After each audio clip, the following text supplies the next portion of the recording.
Hello दोस्तों, स्वागत है एक बार फिर आज आपका बीके स्टडीज़ के यूट्यूब चैनल में। देखिए, जो साइंस की हमारी सीरीज़ चल रही थी, उसमें हमने चैप्टर पिछली बार किया था गति। तो गति को जानने के लिए गति के कुछ अवयव, कुछ कंपोनेंट हमने देखिए दूरी और विस्थापन को डिस्क्राइब किया था। आज उसके आगे के कंपोनेंट को जानेंगे, फिर गति को और विस्तृत रूप से लेकर जाएंगे। तो आज का जो हमारे टॉपिक रहेंगे वो अराउंड रहेंगे चाल, वेग और त्वरण। इससे रिलेटेड ही सारा डाटा रहेगा। देखिए, आइए शुरू करते हैं। और जब ये चैप्टर समाप्त हो जाएगा तो इससे रिलेटेड जितने भी न्यूमेरिकल होंगे सब आपको कराए जाएंगे। बस एक ही वो है आग्रह कि आप पूरे वीडियो देखें और अंत तक देखें। और वीडियो कैसा लगा अपनी राय कमेंट बॉक्स में ज़रूर दें। वीडियो को लाइक और चैनल को सब्सक्राइब जरूर करें। आइए शुरू करते हैं। Welcome to BK studies. देखिए, बीके स्टडीज विभिन्न माध्यमों से YouTube, WhatsApp, Facebook, Telegram, Twitter और फेसबुक के जरिए और वेब पोर्टल के जरिए, मोबाइल ऐप के जरिए आप तक विभिन्न माध्यमों से शिक्षा पहुंचा रहा है।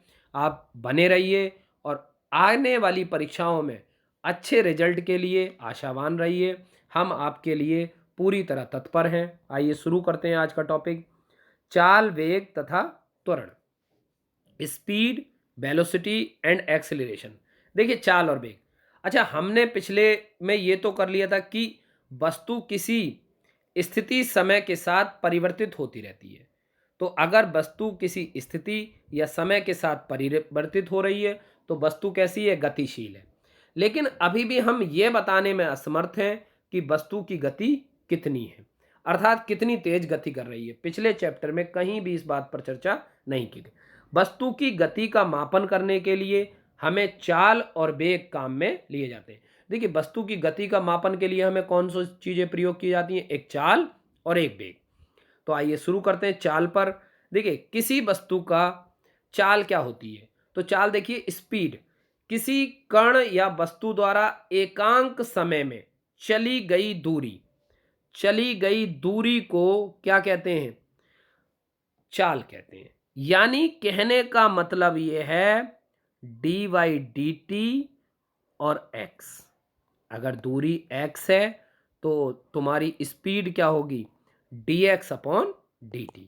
यहाँ से ये एक्स है तो यहाँ पर ये इसके परिवर्तन की दर कहलाती है आपकी चाल। आइए देखिए, इसको निम्न सूत्र से कर सकते हैं, चाल बराबर दूरी बटे समय। देखिए, मैथ में ये बहुत इंपॉर्टेंट चैप्टर है और इससे कई सारे प्रश्न आपके आते हैं। तो ये साइंस का चैप्टर है लेकिन मैथ में भी इसका अहम रोल है। अब देखिए इसका फैक्ट, यदि कोई, अच्छा यहाँ पर एक चर्चा और कर लेते हैं। देखिए, दूरी बटे समय। अच्छा, हम जानते हैं दूरी का मात्रक क्या है? मीटर। और समय का मात्रक क्या है? सेकंड। तो इसकी मात्रा क्या हो गया? मीटर पर सेकंड। एमकेएस पद्धति में क्या हो गया? मीटर पर सेकंड। अच्छा, अगर विमा की बात करें, एल, एम मीटर यानी दूरी की एल और सेकंड की टी, तो इसकी विमा कितनी हो गई? L T minus one.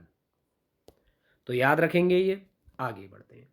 यदि वस्तु द्वारा एकांक समय में अधिक दूरी तय की जाती है तो वस्तु की चाल अधिक होगी। जैसे अगर मैं कहूँ 10 मिनट में मैं 50 किलोमीटर जाता हूँ, यानी मेरी स्पीड है 10 मिनट में मैं 50 मीटर जाता हूँ, तो मेरी चाल क्या होगी? अधिक। अगर मैं 10 मिनट में मात्र 40 मीटर जाता हूँ तो मेरी चाल क्या होगी? कम। तो इस बात पर यदि वस्तु एकांक समय में कम दूरी तय करती है तो उस वस्तु की चाल कम कही जाती है। यदि दूरी जीरो होगी तो चाल भी कैसी होगी? जीरो। अर्थात यदि वस्तु गतिशील ना हो, स्थिर हो, तो उसकी चाल शून्य होती है। याद रखेंगे, जब वस्तु में दूरी नहीं होगी। देखिए, जब मैंने क्या कहा, यह है दूरी परिवर्तन, दूरी की दर को। तो दूरी की दर को कहा जा रहा है, जब दूरी ही नहीं होगी, दूरी जीरो है, तो हमारी चाल भी क्या होगी? जीरो। ठीक। देखिए, जैसे देख सकते हैं, ये यहाँ से गाड़ी है और यहाँ ये डिस्टेंस है। तो जो इतना टाइम ये यहाँ से यहाँ तक कवर करने में लेगी वही उसकी क्या कहलाएगी? स्पीड। देखिए, वॉच में देखेंगे यहाँ से तक आने में कितना समय लेता है। फिर ये डिस्टेंस, तो डिस्टेंस अपॉन टाइम, ये आपकी हो जाएगी स्पीड। अब आते हैं औसत चाल। कुल समय तथा तय की गई दूरी के कुल अनुपात को औसत चाल कहते हैं। जैसे अगर सपोज कीजिए मैंने 500 किलोमीटर दूरी 10 घंटे में तय की, मान लीजिए मैंने 200 किलोमीटर 3 घंटे में की, 200 किलोमीटर कितने में की? 3 में। और 300 किलोमीटर कितने में की? 3 में। और 400 किलोमीटर, अब जो बची 500 किलोमीटर वो मैंने कितने में की? 4 घंटे में। तो अगर मैं कुल दूरी देख रहा हूँ तो कुल दूरी मेरी 1000 हो गई। कुल दूरी मेरी कितनी हो गई? 1000। मैंने की कितने में? 3 3 6 10। तो मेरी चाल कितनी हो जाएगी? 100 किलोमीटर प्रति घंटा। कितनी हो जाएगी? 100। देखिए आइए अब इस क्वेश्चन को देखते हैं। कोई ट्रेन अगर 500 किलोमीटर 10 घंटे में तय करती है तो कुल दूरी कितनी होगी? 500। समय कितना हो गया? 10। तो कुल दूरी, औसत चाल जब निकालेंगे तो कुल दूरी कितनी होगी? 500। तो ये आ गई 50 किलोमीटर प्रति घंटा। देखिए उसके एग्जाम्पल भी देख सकते हैं, जैसे लाइट की स्पीड बहुत ही इंपॉर्टेंट, कितनी होती है? 3 × 10⁸ मीटर पर सेकेंड। इसके अलावा एक साउंड की स्पीड आती है 332 मीटर पर सेकेंड। ठीक है, तो ये भी याद रखेंगे। फिर उसके बाद 2 × 10⁴ मीटर पर सेकेंड, जेट की 300 मीटर पर सेकेंड और कार की 25 मीटर पर सेकेंड। ठीक, इस हिसाब से आप निकाल सकते हैं। फिर आता है ताक्षणिक चाल। कौन सी चाल आती है? ताक्षणिक, या हम कहते हैं इसे तात्कालिक, जिसे इंग्लिश में बोलेंगे इंस्टेंटेनियस स्पीड। यानी इसका मतलब है किसी भी गतिशील वस्तु की किसी क्षण पर चाल को। जैसे सपोज अब मैं 11:10 पर चला और 12:05 पर कहीं पहुंचा, लेकिन 12:02 पर मेरी क्या स्पीड थी? 12:02 पर मेरी क्या स्पीड थी? तो उस स्पीड को मैं कहूंगा ताक्षणिक स्पीड। याद रखेंगे। जैसे वाहन का स्पीडोमीटर ताक्षणिक चाल को प्रदर्शित करता है, देखा होगा। जिस क्षण आप देखते हो उस चाल को प्रदर्शित करता है, तो वाहन का स्पीडोमीटर। और कार में जो मीटर लगा होता है उसको हम कहते हैं माइलोमीटर। कार में जो मीटर लगा होता है तो उसको हम कहते हैं माइलोमीटर। अब देखिए स्पीड हो गया, तो वेलोसिटी और स्पीड में क्या है? देखिए अगर मैं स्पीड की बात करूं तो स्पीड क्या है? अदिश राशि है, इसके लिए आपको दिशा की जरूरत नहीं होती। लेकिन वेलोसिटी की अगर बात करें तो मात्रक भी वही है, विमा भी वही है, लेकिन ये डिस्प्लेसमेंट की दर को प्रदर्शित करती है, यानी ये डायरेक्शन को शो करती है, इसलिए इसमें डायरेक्शन होना जरूरी है। जैसे स्पीड में देखेंगे this is car is travelling at A speed of 20, लेकिन वेलोसिटी में आपको डायरेक्शन भी देनी होगी, डायरेक्शन भी देनी होगी। अब आते हैं वेग या वेलोसिटी। देखिए विस्थापन की दर को वेग कहते हैं। अब जैसे देखिए मैं एग्जाम्पल बताया था, यहाँ पर घर था, यहाँ पर स्कूल था, यहाँ पर मेरी पोजीशन थी, यहाँ से मैं चला तो ये जो विस्थापन कहलाया, मान लो ये ए है, ये बी है और ये क्या है? सी।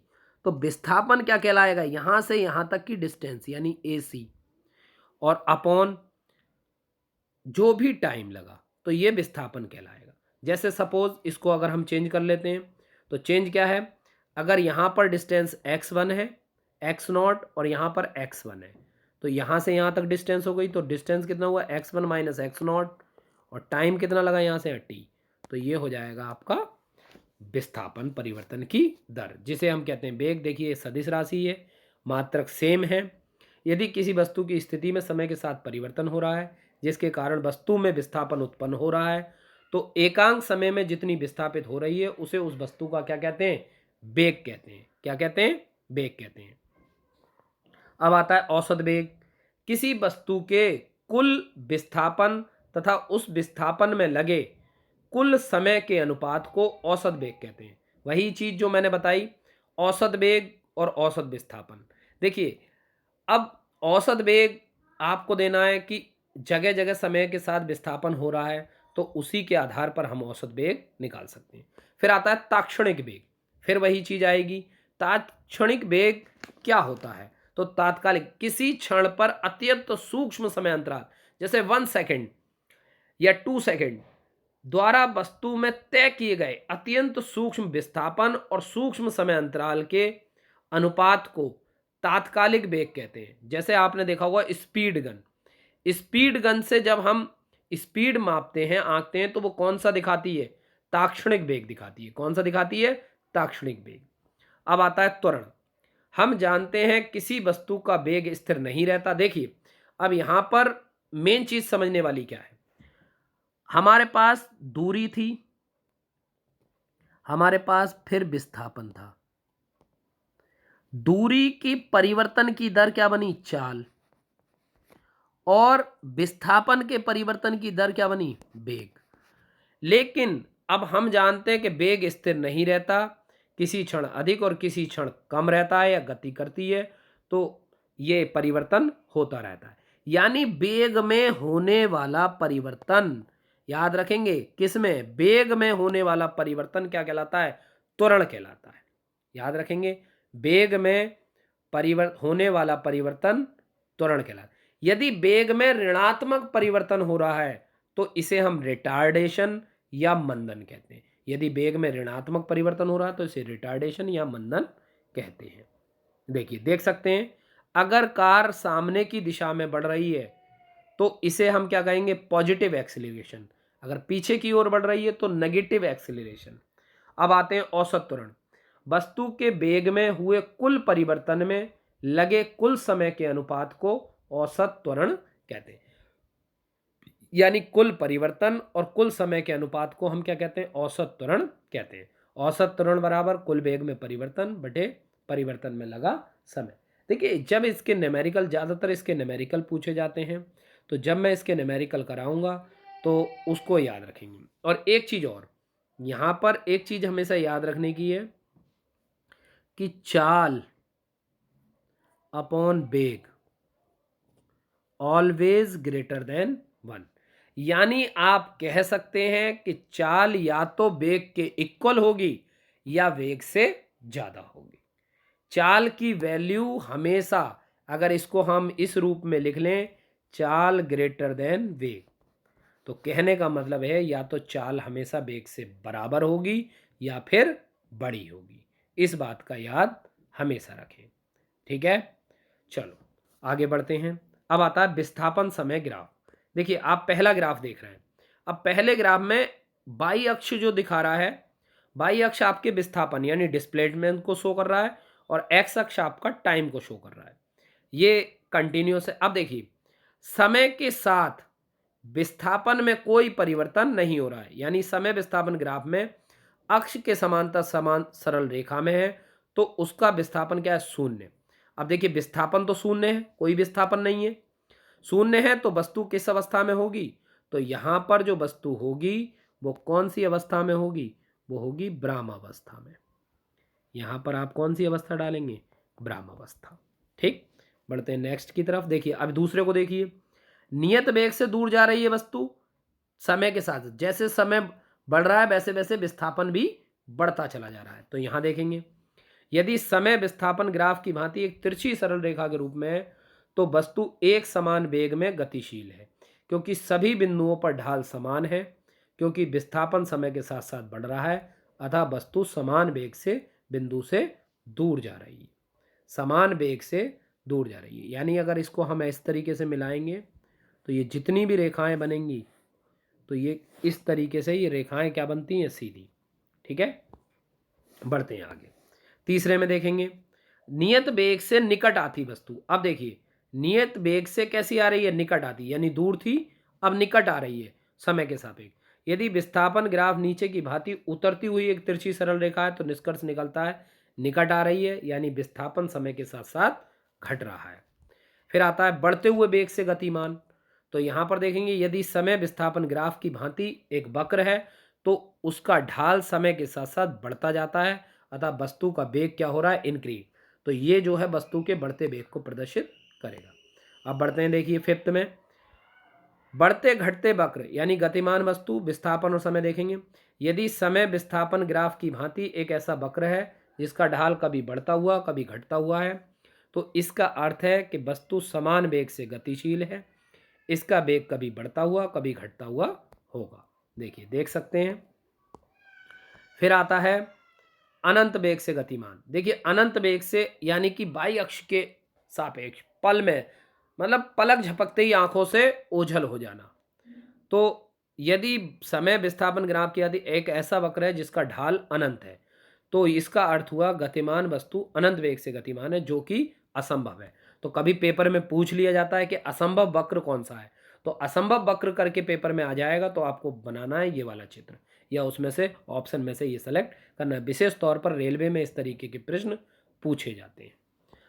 देखिए, वेलकम टू बीके स्टडीज। देखिए, व्हाट्सअप 9837631737 और यूट्यूब बीके स्टडीज रामपुर और Facebook page success point BK studies Rampur और सक्सेस पॉइंट के नाम से ही कोचिंग यानी विभिन्न प्लेटफॉर्म से आपके लिए ज्ञान ला रहे हैं। आप ऐसे ही हमारे साथ जुड़े रहिए और डेली जो प्रश्नों की श्रृंखला होती है उसमें भी बढ़ चढ़ कर भाग लीजिए और सारे प्रश्नों का उत्तर देने का प्रयास करें। आपको वीडियो कैसा लगा इसको कमेंट बॉक्स में डालना ना भूलें और प्रश्नों के उत्तर देने की कोशिश करें लगातार। देखिए, अब बस इतना ही कहना है कि ज़्यादा से ज़्यादा आपको इन प्रश्नों के उत्तर देने। अब मैंने एक चीज़ प्रश्न पूछूंगा तो आपको उसका उत्तर कमेंट बॉक्स में डालना है। देखिए, यदि वस्तु का विस्थापन यदि वस्तु का विस्थापन 4 गुना कर दिया जाए और समय आधा, यदि विस्थापन कैसा कर दिया जाए 4 गुना और समय आधा, याद रखेंगे, तो उसके वेग पर क्या प्रभाव पड़ेगा, याद रखेंगे। ठीक, इस प्रश्न का उत्तर कमेंट बॉक्स में डालें। आपका समय शुभ रहे, ऐसे ही मिलते रहिए और लगातार वीडियो देखते रहिए। शुक्रिया, धन्यवाद, आपका दिन